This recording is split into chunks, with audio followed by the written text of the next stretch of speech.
Кісялёў Роман, верш Владзіміра Дубоўкі на аўтобусным вакзале ў Кобрыне. Трымае маці ладны клунак, а сын 3 кніжачкі ў руцэ.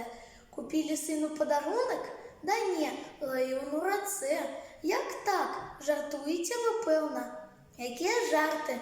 На кручок ён шчупачкоў нядрэнных, папаўся добры ментузок. Тады ж мяне і папрасіў ён: прадай іх, мама, купім кніг. А збоку сын стаяў шчаслівы, перагартаў старонкі іх. Да сколькі ж год табе, сыночак? 9 сёлета пайшоў. Дапытліва прабеглі вочкі каля мяне, маіх сяброў. А тут аўтобус, час вам добры, мы адвіталіся в адказ.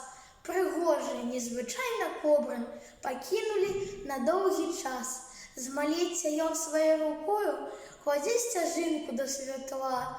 На свеце самае святое ўсё, што праца набыла.